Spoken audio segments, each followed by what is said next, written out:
Bueno, vamos a comenzar hoy con las técnicas espectroscópicas para la caracterización de materiales.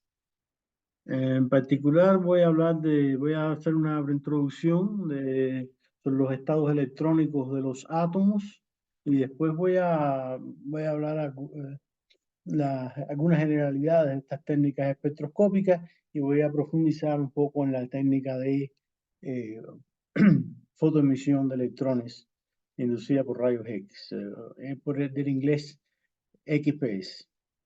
Bueno, el tema de las espectroscopías es bastante amplio. Uno puede utilizar muchas fuentes y detectar muchas cosas. Por ejemplo, uno puede enviar electrones a la muestra o fotones o iones y puede recoger de la muestra electrones, fotones o iones. De acuerdo con lo que pase, estamos en presencia de una espectroscopía o de otra.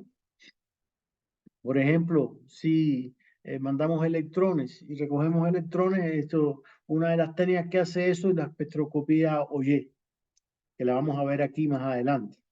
Si mandamos iones y recogemos iones, pues podemos recoger los iones que rebotaron en los átomos de la muestra y eso se llama retrodispersión de Rutherford, espectroscopía de retrodispersión de Rutherford. Si mandamos rayos X y recogemos rayos X, pues eso puede ser fluorescencia de rayos X. Si mandamos rayos X y recogemos electrones, puede ser XPS, que es lo que vamos a ver a continuación cuando terminemos esta introducción. Si mandamos electrones y recogemos rayos X, entonces lo que tendremos es una técnica que fíjense que es lo contrario de la anterior prácticamente y es lo que se conoce como microsonda electrónica, que se hace con el microscopio electrónico. Se mandan electrones y se recogen rayos X. O también podemos mandar iones y recoger iones, pero no los mismos, sino iones de la muestra, iones que salieron de la muestra. Y eso puede ser, por ejemplo, espectrometría de iones secundarios. Hay una ligera distinción cuando el espectro que se hace es un espectro de partículas que se comportan más bien como partículas, ¿no? No como ondas, de lo que se mide es la energía de las partículas. Se suele llamar a eso espectrometría. Mientras que cuando lo que se mide son eh, eh, cosas que tienen propiedades ondulatorias, o sea, que se miden en función de la longitud de onda o de la frecuencia, o también de la energía de los fotones, pues entonces se llama espectroscopía. Bueno, si también se puede hacer difracción, mandando electrones y viendo la distribución de los electrones en el espacio, viendo cómo se difractan, o mandando rayos X, viendo la distribución de los rayos X en el espacio. Dice que la difracción no es una espectroscopía. La difracción lo que hace es ver hacia dónde se van los electrones. Se obtienen en general patrones, de una manera o de otra, patrones, eh, pero no se estudia la dependencia con la energía. O sea, no se hacen espectros.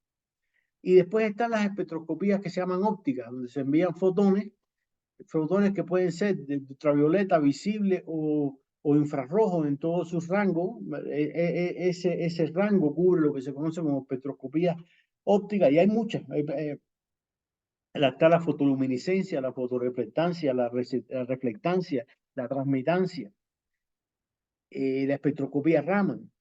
Y después está una técnica en la cual se mandan electrones y se recogen fotones, que se hacen en microscopio electrónico y se llama catodoluminiscencia. O sea, hay una gran, y hay otras que faltan aquí, ¿no? O sea, creo que aquí no hay ninguna por ejemplo, de absorción de rayos X, también, que voy a hablar después de eso, o de reflexión de rayos X. Hay un sinnúmero de técnicas, cada una orientada a saber algo del material.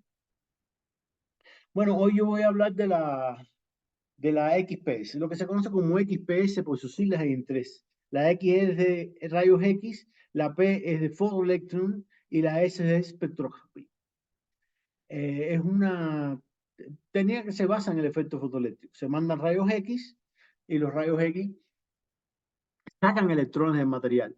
le dan la energía que le hace falta para salir y un poco más como energía cinética, y esa energía cinética es la que se mide. El fotón de rayos X se utiliza en parte para darle al electrón que sea la energía de enlace que lo hace poder salir del material y un poco más que adquiere como energía cinética. Y esa energía cinética se mide. Por tanto, en esencia, si uno mide la energía cinética y sabe la energía de los fotones de rayos X, pues puede saber la energía de enlace del electrón, aplicando la ecuación del efecto fotoeléctrico, ¿no?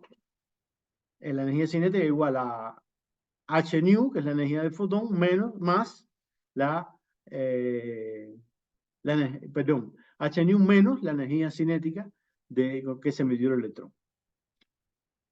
Bueno, entonces aquí esa es la técnica. Voy a recordar ahora un poco los estados electrónicos. Con estas técnicas que vamos a ver en estas primeras clases, o sea, con estas espectroscopías electrónicas de rayos X, generalmente lo que se ven son los estados del corazón iónico. O sea, los estados ya, los estados electrónicos que están ya más cerca del nivel de vacío, generalmente forman bandas y eso se estudia, por ejemplo, con las espectroscopías ópticas. No quiere decir que no se puede estudiar también los estados esos de las bandas de valencia con la espectroscopía electrónica, no quiere decir eso. Pero muchas veces lo más frecuente es estudiar estados del corazón iónico. Entonces quiero recordar lo que ustedes ya saben de los estados electrónicos en el átomo. Bueno, este es un primer modelo cuántico que tenía, primero, el modelo más sencillo que apareció primero, de un número cuántico principal que se llama, que viene dado por la letra n, que puede ser 1, 2, 3, 4. Después está el número cuántico orbital, que valía 0, 1, 2 hasta n-1. Por ejemplo, si el número cuántico principal es 1, el orbital nada más que puede ser 0. Si el número cuántico principal es 2, entonces puede tener orbital 0 y 1 y así. El número magnético, que va desde -L hasta L, que quiere decir si L es 1, entonces el número cuántico magnético va -1, 0 y 1, o si es 2 es -2, -1, 0, 1 y 2. Y el número cuántico de spin del electrón, que es un medio menos un medio. Entonces, cada electrón en el átomo está en un estado. Recuerden que no puede haber dos electrones en el mismo estado porque los electrones cumplen con el principio de exclusión de Pauli. A quien decía que los electrones no ocupan el mismo estado dos electrones por temor a Pauli, no hay otra razón. Y bueno, en la espectroscopía a veces se cambia un poco y voy a darle también la notación. Por ejemplo, a los estados, a los números cuánticos principales, en vez de llamarle por números, 1, 2, 3 se le llama por letras mayúsculas, KLM. Y a los números cuánticos orbitales, en vez de 0, 1, 2, así, se le llama por SPDF. Esta es otra notación que la quiero recordar aquí porque se utiliza mucho en este caso. Bueno, la energía en general, de acuerdo con este modelo, la energía de un electrón depende de n y de L. O sea, si un electrón tiene un valor, está en un estado con un valor de n dado y un valor de L dado, y hay otro electrón que está también en un estado con el mismo valor de n y L, pero con otros estados M y S, su energía no es diferente. Está en otro estado, pero su energía no es diferente. Esos estados son entonces degenerados. Este es más o menos este modelo. Pero este modelo cuántico tenía algunos problemas porque no preveía algunos desdoblamientos cuando L es de los estados, cuando L es desigual a 0, o sea, para el caso L igual a 1, en general, o sea, los niveles P y los demás D y F, hay un desdoblamiento, no tienen la misma energía y esto no lo preveía, o sea, preveía una diferencia entre el estado L igual a 1 y el estado igual a 0, pero estados con el mismo L, que no fuera 0, 1, 2, producían la misma energía. Esto no era así. Se observó que no era así. Por lo tanto, se Se establece otro modelo más adelante,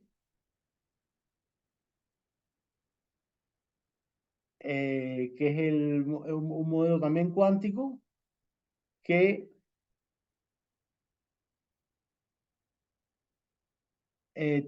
también tiene los números cuánticos n y l, como en el otro, que también se llaman KLM y SPDF alternativamente. Pero entonces, en vez del momento magnético y el momento spin, lo que tiene es el momento angular total, porque el momento del electrón al girar, el electrón al girar alrededor del átomo, alrededor del núcleo, pues tiene un momento magnético. Ese momento magnético se puede asociar, se puede sumar con el momento del spin, con el momento magnético intrínseco del electrón. Entonces se define un número cuántico que es el momento angular total, J. Y ese J puede ser, los valores que toma J es el módulo de L más menos un medio. Quiere decir, si L es 0, pues nada más que puede ser un medio. Pero si L es 1, entonces puede ser 1 más un medio, que es 3 medios, o 1 menos un medio, que es un medio. Si L es 2, entonces puede ser 2 más un medio, que es 3 medios, perdón, 2 más un medio, que es 5 medios, o 2 menos un medio, que es 3 medios. Y así. Y entonces, una vez que tenemos J, M sub J puede variar de J hasta menos J. Por ejemplo, si tengo L igual a 1, de aquí tendría L, por ejemplo, J igual a 3 medios, y aquí habría 3 medios, un medio, menos un medio y menos 3 medios. Sin embargo, si también para L igual a 1, en el caso en que tenga J igual a J igual a un medio, pues aquí tendría un medio menos un medio. Eso quiere decir que el estado 1 depende del número, de la proyección del número cuántico, que es la proyección del momento angular total, puede tener o dos estados o cuatro. Así, por ejemplo, podemos ver el ejemplo del cadmio. Esta es la distribución del cadmio, más o menos con el modelo anterior. No distingue, o sea, aquí tiene, por ejemplo, este es el 1s2, que es decir, el número cuántico principal 1, el número orbital 0, y por tanto tiene dos estados que son los del spin. Y aquí tendría el número cuántico principal 2, el orbital S, o sea, L igual 0, y dos electrones por el spin. Eh,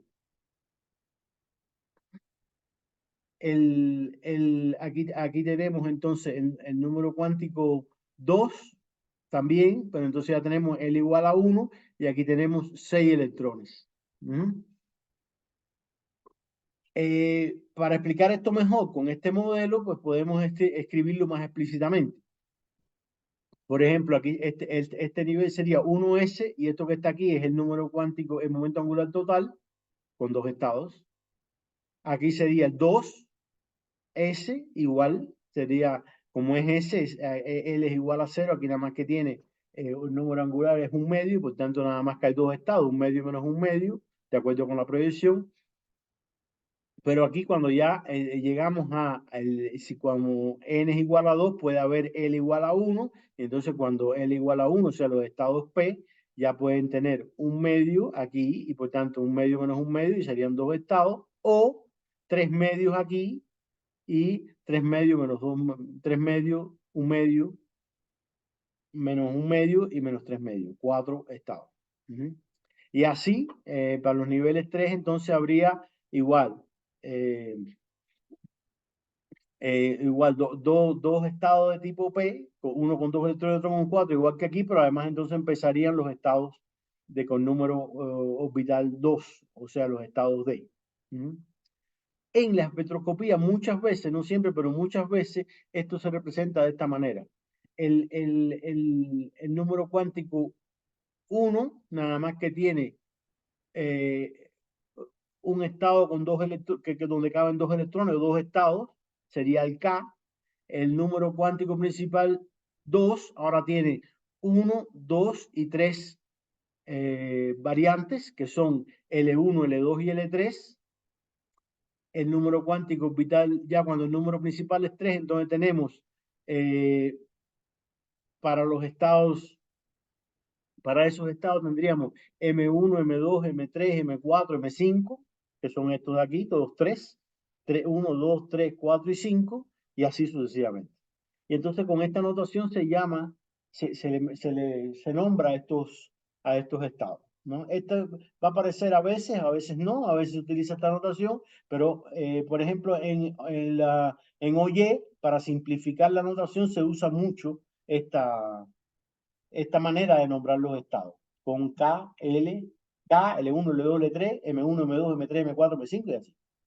Bueno, vamos entonces a hablar voy a ponerle un ejemplo de, por ejemplo, un átomo, el aluminio. El aluminio aquí tiene el estado más bajo, o sea, este cero, vamos a poner esta energía cero está puesta cuando el átomo está completamente ionizado, el electrón ya está completamente lejos del, no tiene ninguna interacción con el átomo. ¿Mm?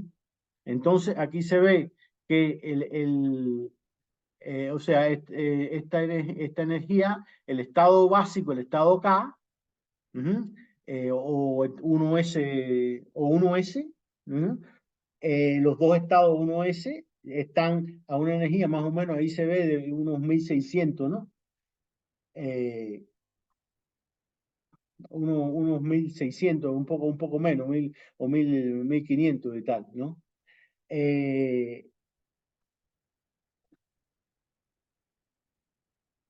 Después tenemos el estado L1, ya a una energía aquí se ve entre 0 y más o menos en 100 y algo.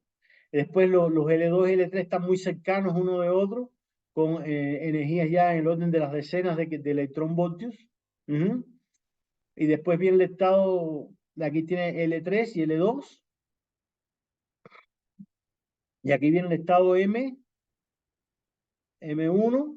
y aquí está el nivel de vacío. Aquí me falta un estado porque tengo aquí 10 y 3, 13, 10, tengo 12, puedo repartir aquí 2 electrones, son 13, quiere decir, hay un M2 también, pero ese M2 ya no es un nivel de corazón iónico, sino más bien está en la corteza y eso más bien es una banda que un estado. Esa es más o menos la distribución, ese está en escala, ¿no? Para que ustedes tengan una idea de cómo son las energías de los electrones, ¿no? O de los átomos, ¿no? Porque esta es una energía de interacción entre el electrón y el núcleo, ¿no? Bueno, entonces, por ejemplo, para ver un ejemplo de esto, el enlace, por ejemplo, la energía de enlace aumenta, la energía de enlace es la energía entre el cero, o sea, es la energía que hace falta para sacar un electrón. La diferencia entre donde está el estado electrónico y el nivel cero. Esa es la energía de enlace. Para el electrón en el nivel K, para el cobre, por ejemplo, que tiene un número atómico de Z igual a 29, es el 9979 electronvoltios. Pero para el neodimio, que tiene 60, entonces es de 43.000. O sea, esa energía cambia mucho con el número atómico. O sea, mientras más grande es el átomo, pues más trabajo cuesta sacar los electrones internos. Esa es la idea, más o menos. Bueno, voy a explicarle entonces cómo se producen los rayos X en el laboratorio y cómo se detectan. Los rayos X en el laboratorio se producen a grandes rasgos de la siguiente manera. Hay un filamento por el cual circula una corriente que lo calienta y por el efecto termoiónico se emiten electrones. Estos electrones son acelerados hacia un blanco. Fíjense que este blanco está cargado positivamente, o sea, va a traer los electrones, los va a acelerar. Pero al chocar con el blanco se van a desacelerar. Las partículas cargadas, cuando se aceleran, emiten energía, irradian energía. Sobre todo si son ligeras, irradian mucha energía y los electrones son ligeros. Y entonces, y eso produce entonces una emisión de energía que está en el rango de los rayos X y que es en general continua. O sea, emiten un espectro continuo. Sin embargo, también esos rayos X que se emiten ahí pueden sacar electrones. Y esos electrones pueden dejar vacancias que pueden ser ocupadas por otros electrones emitiendo radiación de rayos X también. Y esa ya no es continua.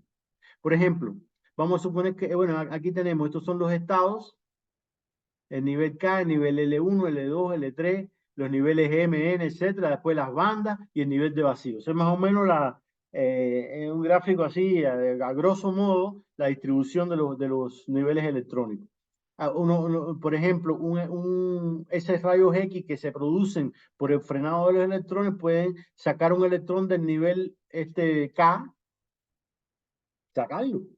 Y entonces un electrón que esté en L1, en L2 o en L3 puede pasar al nivel K. Esas transiciones se llaman K-alfa 1 y K-alfa 2. Y son las que se usan generalmente en el laboratorio para obtener rayos X aproximadamente monocromáticos. En el caso de la XPS se usan generalmente blancos, esos blancos, que son los de donde sale esta radiación de aluminio o de magnesio. En el caso del aluminio, la diferencia entre estos dos es de 1 electronvolt, nada más. Mientras que el promedio de ellos es alrededor de 1,49 kiloelectronvolts. Y bueno, en la difracción en general se usan ánodos de cobre, que tienen una energía bastante más grande, como ustedes ven aquí. Y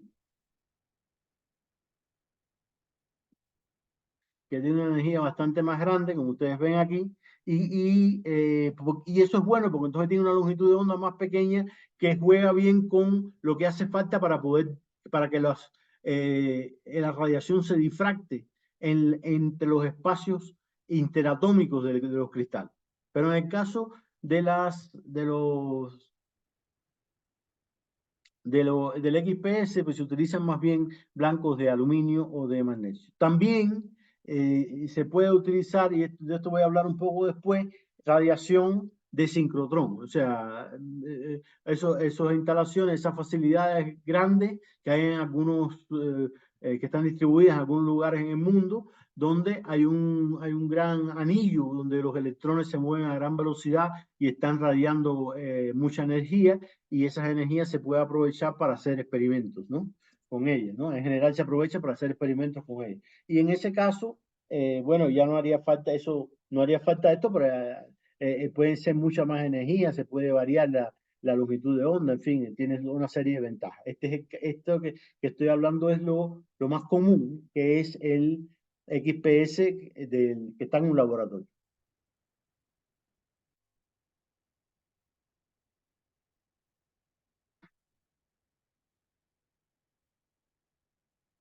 Bueno, ¿cómo se detectan los electrones? Bueno, aquí tenemos esto que está aquí está la muestra, aquí vienen los rayos X y salen electrones de la muestra con diferentes energías cinéticas, con diferentes velocidades. ¿Mm? La radiación rayos X es, el fotón de rayos X tiene una energía dada, ¿no? Pero en dependencia del electrón que saque, si saca un electrón que tiene una energía de valencia, a lo mejor un electrón que tiene una energía, perdón, de enlace muy alta, no lo puede sacar porque la energía del fotón no llega, porque es un elemento con el Z muy grande. Pero si la energía del fotón alcanza para sacar un electrón de un estado, pues entonces le dará una energía cinética. Si saca un electrón de otro estado que está más cerca de la energía cero, pues le dará más energía cinética. O sea, salen electrones con determinadas energías cinéticas alrededor de los valores que corresponden con donde estén sus energías de enlace. Entonces, el problema está en saber cómo. Hay un detector que detecta el número de electrones, pero tiene que saber, hay que decir, bueno, yo voy a poner ahora a recibir el detector los electrones que tienen determinada tal energía. ¿Cómo se logra eso? Bueno, esto es un cilindro, esto es cilíndrico. Aquí hay un cilindro exterior que está aquí, que está aquí, largo, que digamos está polarizado negativamente, de forma tal que él repele a los electrones. Y estos cilindros que están aquí interrumpidos tienen este y este tienen una energía, tienen una polarización negativa, digo positiva. Esto hace que, por ejemplo, los electrones que sacan de aquí pues si puedan seguir, si tienen una energía adecuada, puedan seguir este trayecto que está aquí. Pueden seguir este trayecto que está ahí. ¿Por qué razón? Porque si el electrón tiene mucha energía, él no va a seguir esta curva, se va a cambiar un poco, pero va a terminar pasando por otro lugar, no sigue este camino. Si tiene poca energía, va a terminar estrellándose en este otro cilindro que está más adentro y tampoco sigue este camino. Por tanto, solo los electrones que están en un determinado rango de energía son los que pasan por ahí. O sea que de esta manera yo logro que el detector reciba electrones con una energía dada. Pero sin embargo, a esa energía hace falta cambiarla, porque si yo tengo electrones que salen con una energía, pues estoy dando solamente una energía. Yo quiero hacer un espectro. Esa energía se cambia con esta rejilla retardadora.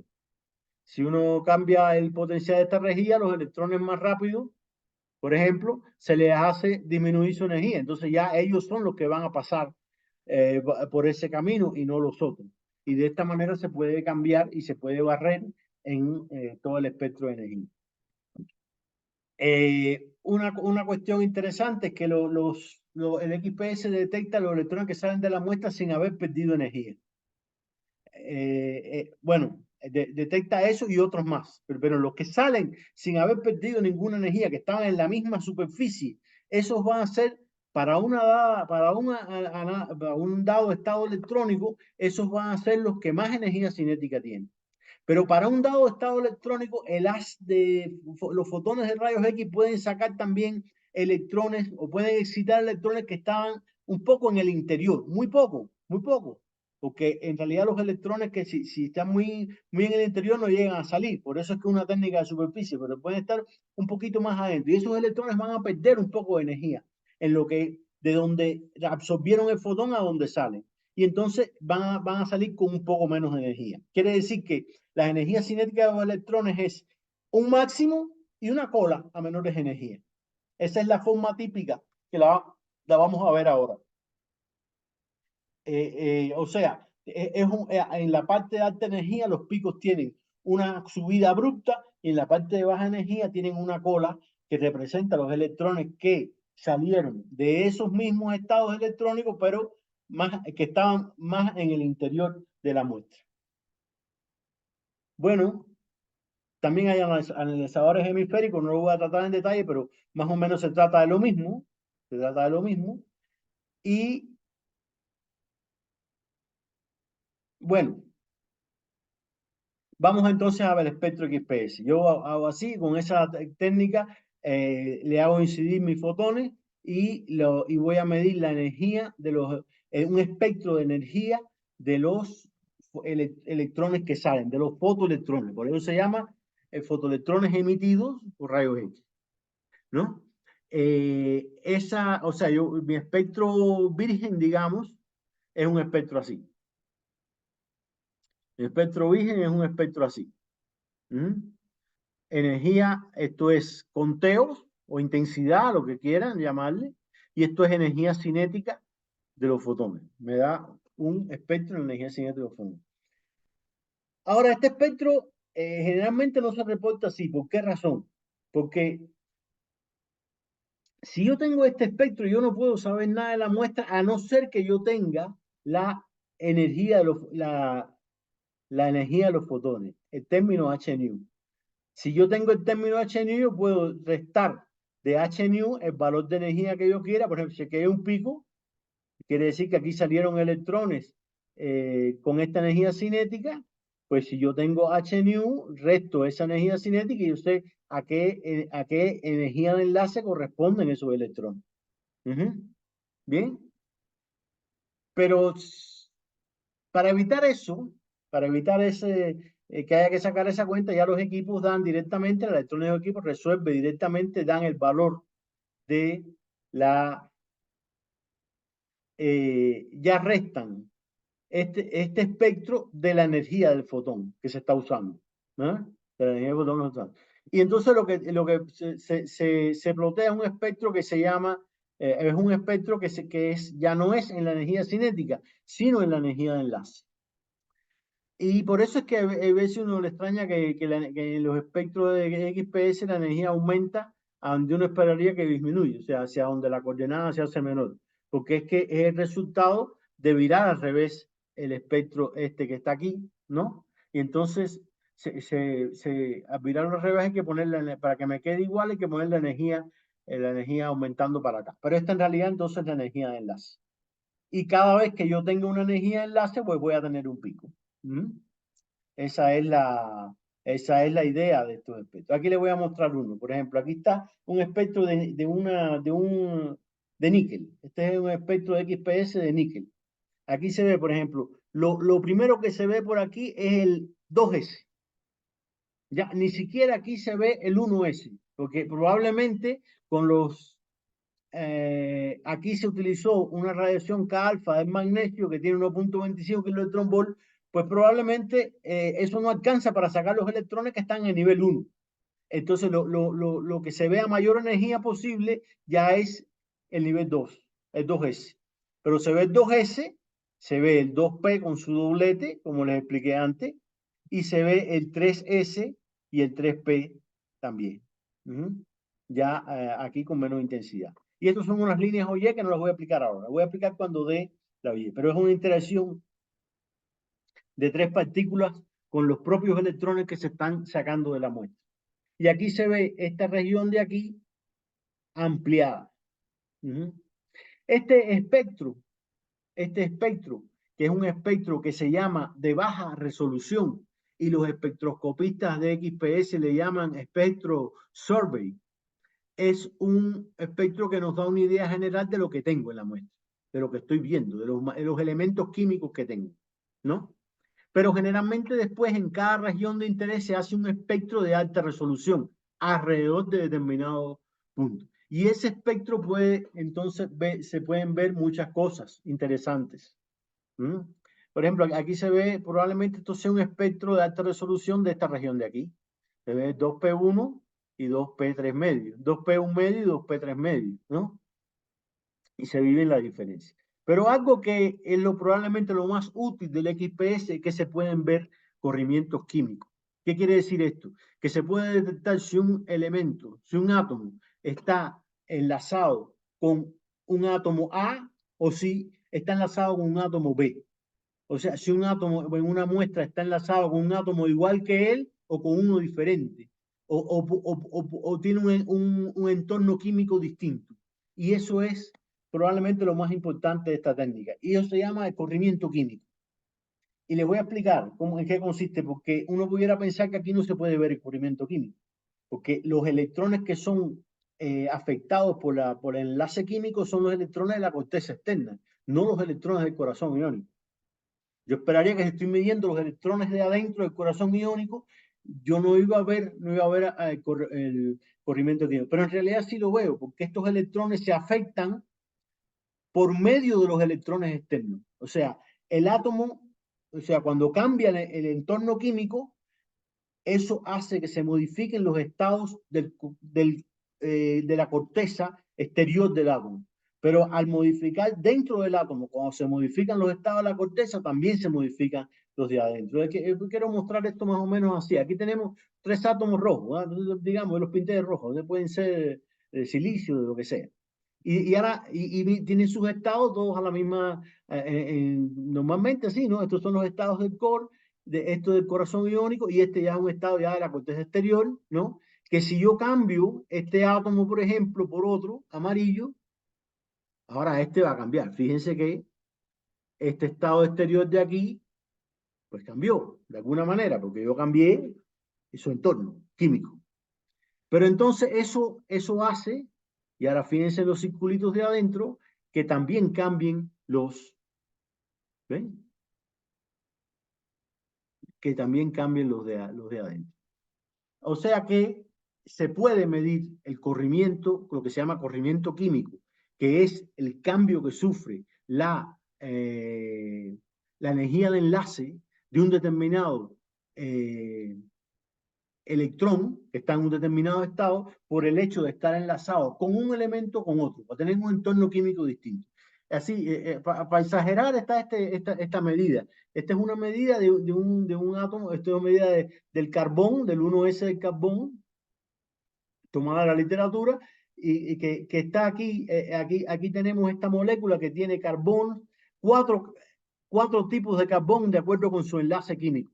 Este carbón que está unido con 3 flúor, este que está unido con un oxígeno, otro carbón de oxígeno, este está unido con un oxígeno y 2 hidrógenos, y este que está unido con un carbón, 2 hidrógenos y 3 hidrógenos.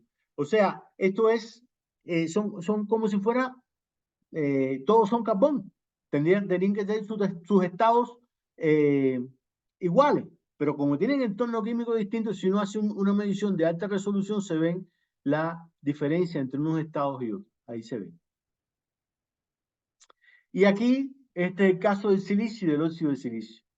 Este es el silicio puro, y estos son dos materiales muy conocidos, no me he estudiado, porque los materiales de la electrónica, el silicio y el óxido de silicio. Y aquí se ve cómo hay un cambio en la posición del pico del silicio. Este es el pico 2P del silicio. Este es un 2P del silicio. Y se ve que está en lugares diferentes, separado por unos 4 electronvoltios, si el silicio está formando óxido de silicio o si está formando silicio. Esto no quiere decir que el silicio, que esto no ve las fases, como los rayos X que ven una fase o la espectroscopía Raman. Esto ve el nivel de corazón iónico del átomo. Lo que pasa es que el lugar donde está el nivel de corazón iónico de un átomo depende del entorno químico que tenga. Y eso es una de las cosas más importantes. Les voy a mostrar entonces aquí un estudio por ejemplo, del telururo de molibdeno. Telururo de molibdeno forma parte de un tipo de material que se llama dicalcogenuros de metales de transición. Los calcógenos son el teluro, el selenio y el azufre.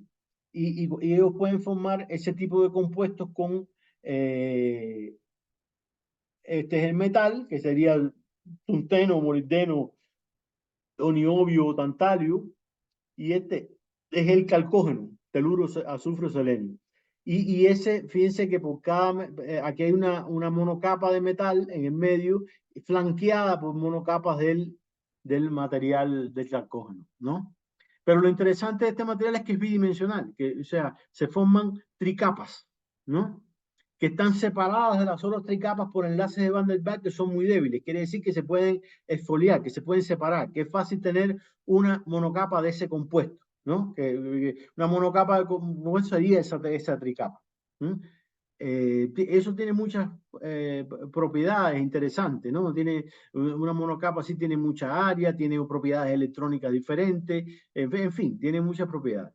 Pero hay un asunto en el molibdeno teluro que el teluro molibdeno se puede presentar con los mismos elementos y con la misma composición en dos fases distintas. Una que se denomina 2H y es semiconductora, y una que se denomina 1T', que es metálica.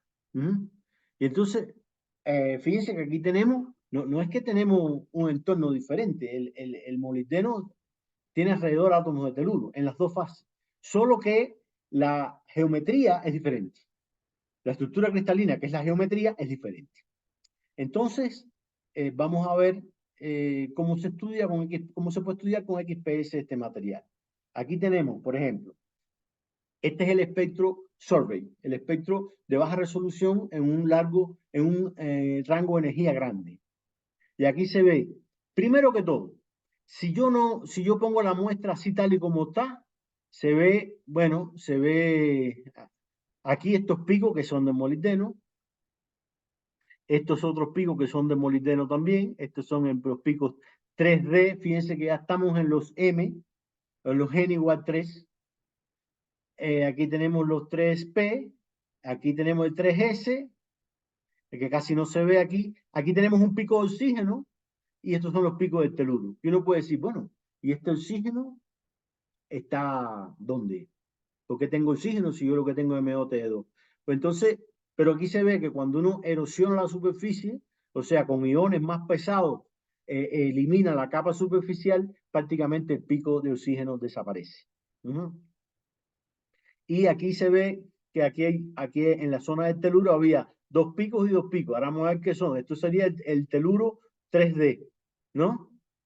El teluro 3D. Y aquí hay dos picos que corresponden con el doblete de 3/5, perdón, 3 medios y 5 medios. Y aquí en molibdeno también, porque estamos en el caso de P, ¿no? De P y de 3. Entonces, aquí desaparecen algunos picos, ¿no? Que parece que estaban asociados con el oxígeno. Pero bueno, entonces vamos a ver el espectro de alta resolución. El espectro de alta resolución que tenemos aquí, el MO, aquí tenemos también, este es un espectro de resolución sin erosionar. Y aquí se ve, por ejemplo, que en el caso de la región del teluro, de alrededor de los 500, entre 570 y 590 electronvolts, que es donde está el pico del teluro 3D, tengo un 3D 3 medios y un 3D 5 medios, como debiera ser, porque al ser D, cuando es el nivel es P, tengo un medio y 3 medios, pero si es D, que es L igual a 2, entonces tengo 3 medios y 5 medios.